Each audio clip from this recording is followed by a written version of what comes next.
नमस्कार दोस्तों, कैसे हैं आप सब लोग। उम्मीद करती हूँ आप स्वस्थ ही होंगे। तो चलिए शुरू करते हैं। आज हम पढ़ने वाले हैं हमारे संविधान का भाग 1, जिसमें कि संघ एवं उसके राज्य क्षेत्रों से संबंधित प्रावधान दिए गए हैं, जो कि अनुच्छेद 1 से 4 तक बताए गए हैं। तो चलिए शुरू करते हैं। अनुच्छेद 1 में 3 सब क्लॉज हैं, अर्थात किसी अनुच्छेद के अंतर्गत उप अनुच्छेद होते हैं, इन्हें सब क्लॉज बोलते हैं। तो देखते हैं अनुच्छेद 1 के सब क्लॉज 1 में क्या है। इसमें लिखा हुआ है दोस्तों, इंडिया अर्थात भारत राज्यों का संघ होगा और हमारे देश का औपचारिक नाम इंडिया है। औपचारिक नाम का अर्थ मतलब कि अदर कंट्रीज जो हमारे देश के लिए नाम यूज़ करती है वो भारत ना होकर इंडिया है। ठीक है, अब इसमें लिखा है कि राज्यों का संघ होगा, इसका मतलब क्या है। ठीक है, राज्यों का संघ। देखो दोस्तों, अमेरिकी संघ को यूनियन नहीं बोला जाता है, उसे फेडरेशन बोला जाता है, लेकिन हमारे इंडिया को यूनियन बोला जाता है। क्यों? क्योंकि हमारा देश जब बना था तो ये माना गया था कि ये किसी समझौते का परिणाम नहीं है और राज्यों को भारतीय संघ से पृथक होने का कोई अधिकार नहीं है। अमेरिका में जो संघ बना है, जो फेडरेशन बना है, वो उनके बीच समझौतों का परिणाम है। ठीक है, आर्टिकल 1 के सब क्लॉज 2 में लिखा है कि संघ राज्य क्षेत्र वे होंगे जो पहली अनुसूची में निर्दिष्ट किए जाए। दोस्तों, हमने सेकेंड लेक्चर में देखा था कि 12 अनुसूचियाँ हमारे संविधान में हैं, जिनमें पहली अनुसूची में हमारे देश की टेरिटरीज़ के बारे में बताया गया है। तो अगर हमारे देश में कोई भी संघ राज्य क्षेत्र अर्थात केंद्र शासित प्रदेश या राज्य है तो उसका नाम हमारे संविधान की पहली अनुसूची में लिखा होना चाहिए। ठीक है, जो कि पहली अनुसूची नाम और उनकी सीमाओं से संबंधित है।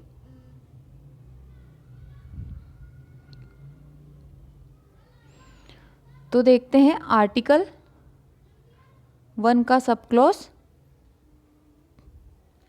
अरे यार, तो सब क्लॉज 3 देखिए दोस्तों, सब क्लॉज 3 में हमारे देश की जो सीमाएं हैं और हमारे देश का जो भूभाग है उसको 3 क्षेत्रों में बांटा गया है। उसमें से पहला है राज्यों का राज्य क्षेत्र, जिसमें कि 28 स्टेट आते हैं। दूसरा है संघ राज्य क्षेत्र।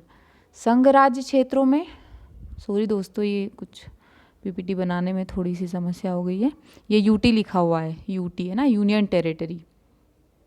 ठीक है, संघ राज्य क्षेत्र 2 प्रकार के होते हैं दोस्तों, यूटी और सीएटी। सीएटी मतलब सेंट्रली एडमिनिस्ट्रेड टेरिटरीज, मतलब कि केंद्र शासित प्रदेश, जिन्हें कि राष्ट्रपति द्वारा नियुक्त प्रशासक चलाते हैं। तो वर्तमान में संघ राज्य क्षेत्रों की संख्या कितनी है? 8।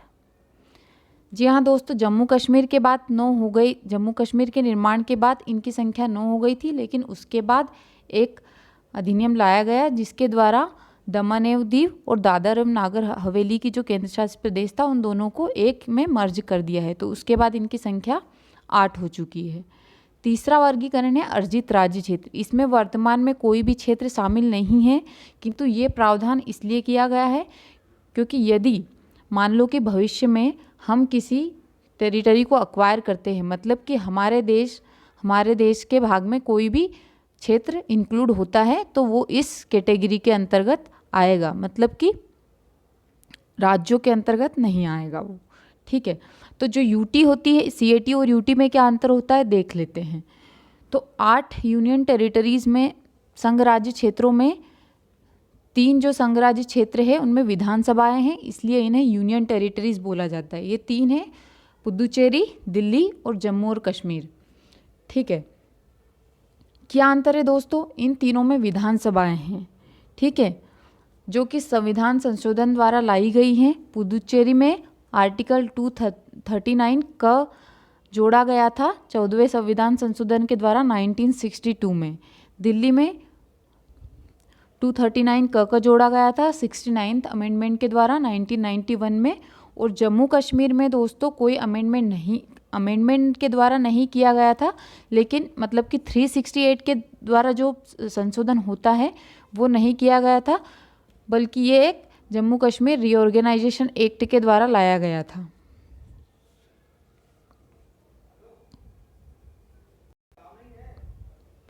ठीक है, तो बाकी के जो 5 केंद्र शासित प्रदेश है उनमें राष्ट्रपति द्वारा नियुक्त प्रशासक शासन चलाते हैं।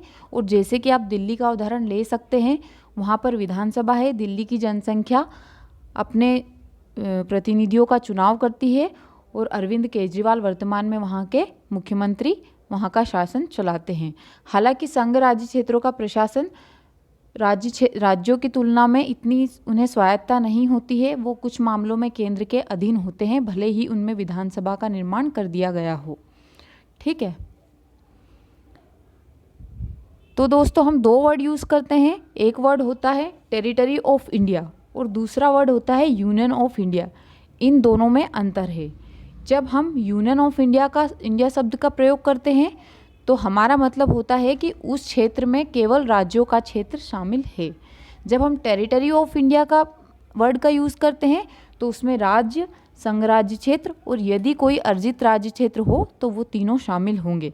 अर्थात यूनियन ऑफ इंडिया में अंडमान निकोबार और लक्षद्वीप जैसे क्षेत्र नहीं आते हैं, लेकिन टेरिटरी ऑफ इंडिया में ये क्षेत्र भी शामिल होते हैं।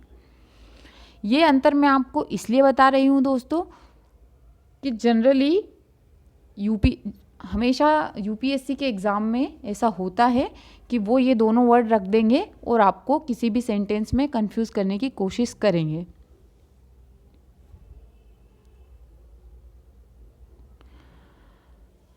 अनुच्छेद 2 नए राज्यों के प्रवेश और उनकी स्थापना से संबंधित है।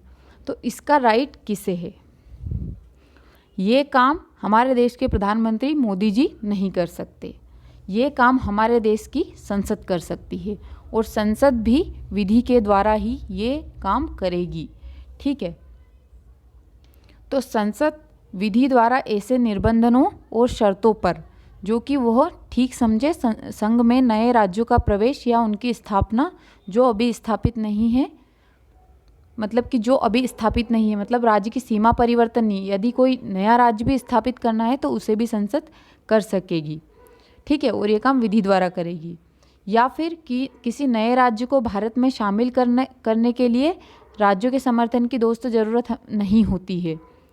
ये काम टोटली हमारी पार्लियामेंट पे डिपेंड करता है, वो साधारण बहुमत द्वारा ये काम करती है।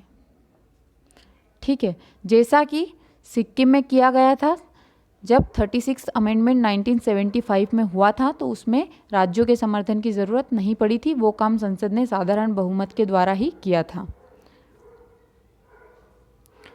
अनुच्छेद 3 में राज्यों के नाम और उनकी सीमाओं में परिवर्तन से संबंधित है। जैसे कि बांग्लादेश का नाम परिवर्तन होने की मांग उठाई जाती रही है, तो यदि उसका नाम परिवर्तित करने की बात अगर आएगी तो अनुच्छेद 3 में संशोधन करना पड़ेगा, जिसके लिए क्या प्रावधान है? ये काम साधारण बहुमत के द्वारा होगा। दोस्तों साधारण बहुमत क्या होता है, विशेष बहुमत क्या होता है, ये हम आगे देखेंगे। अभी आप यहाँ केवल इतना समझ लीजिए कि साधारण बहुमत में जो टोटल मेंबर होते हैं पार्लियामेंट के, उनका 50% + 1 इतने बहुमत की ज़रूरत होती है। अर्थात 2/3 नहीं, 50% + 1 संसद के जितने सदस्य हैं उनसे आधे से एक ज़्यादा। ठीक है, और यदि ऐसा कोई विधेयक संसद में लाया जाता है तो वो राष्ट्रपति की पूर्व सिफारिश से ही प्रस्तुत किया जाएगा, ऐसा प्रावधान है। ठीक है, अब ये कभी किसी राज्य से संबंधित हो, मान लो कि उत्तर प्रदेश की सीमा या फिर नाम में परिवर्तन करना पड़े, तो 5वें संविधान संशोधन से ये रखा गया था कि उस उत्तर प्रदेश के मुख्यमंत्री की मंत्रिमंडल की राय मांगी जाएगी। ये मूल संविधान में ये प्रावधान नहीं था, लेकिन 5th अमेंडमेंट द्वारा इसको लाया गया था। लेकिन ये राय दोस्तों बाध्यकारी नहीं होगी। अर्थात अगर यूपी के मुख्यमंत्री योगी आदित्यनाथ जी कह भी दे कि हम नाम परिवर्तित नहीं करना चाहें तो भी संसद ये काम कर सकती है। उत्तर प्रदेश का नाम बदलकर कुछ भी किसी भी समय संसद के द्वारा किया जा सकता है। ठीक है, अब आर्टिकल 3 राज्यों के आंतरिक पुनर्नियोजन से संबंधित है। इसका मतलब क्या होता है दोस्तों? आंतरिक पुनर्नियोजन मतलब कि जो हमने पढ़ा था टेरिटरी ऑफ इंडिया, उसके अंदर आपको कोई चेंज करना है तो आप वो काम साधारण बहुमत के द्वारा कर सकते हो। किंतु यदि आपको अपने देश का कोई भाग विदेशी राज्य को, जैसे कि हमारे पड़ोस में कौन है, पाकिस्तान है और बांग्लादेश है, तो उनको यदि हमें हमारे देश के कुछ भाग देने हों या लेने हों तो वो काम अनुच्छेद 368 के द्वारा होगा। मतलब कि वो काम में उसको करने के लिए संविधान के संशोधन की आवश्यकता होगी।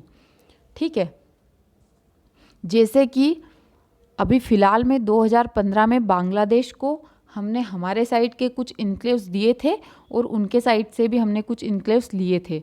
तो ये जो सीमा विवाद जो हल करने के लिए जो भी काम होगा वो अनुच्छेद 368 के द्वारा संविधान संशोधन द्वारा होगा, ना कि अनुच्छेद 3 में संशोधन द्वारा। ठीक है, ये ऐसा 2 बार किया गया है, एक बार 1960 में और एक बार 2015 में पाकिस्तान और बांग्लादेश के साथ। ठीक है,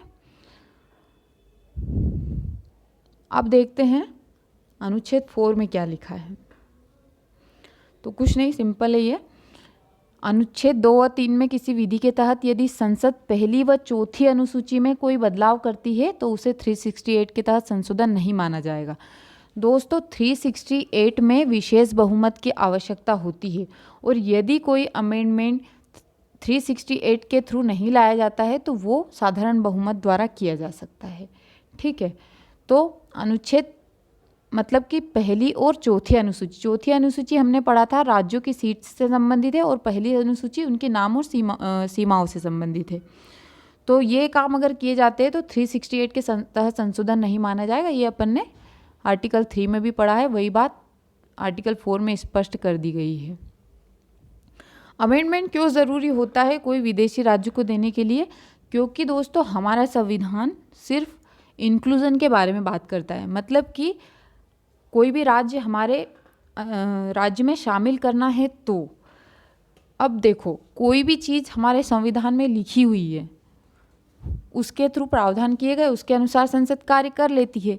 किंतु यदि कोई ऐसा कार्य करना हो जो हमारे संविधान में नहीं लिखा गया है तो उसको संविधान में लिखना पड़ेगा और संविधान में लिखने के लिए संविधान का संशोधन करना पड़ेगा। ठीक है, तो ये था हमारा आज का लेक्चर। आपको कैसा लगा दोस्तों ज़रूर बताइएगा, और अगर आपको पसंद आया हो तो चैनल को सब्सक्राइब कीजिएगा। हम आगे भी पॉलिटी से संबंधित सारे वीडियो बनाने वाले हैं और आपके लिए भारत का संविधान यानी कि पॉलिटी अब ज़्यादा हेडेक का विषय नहीं रहेगा। तो आज का वीडियो यहीं पर समाप्त करते हैं। Thank you.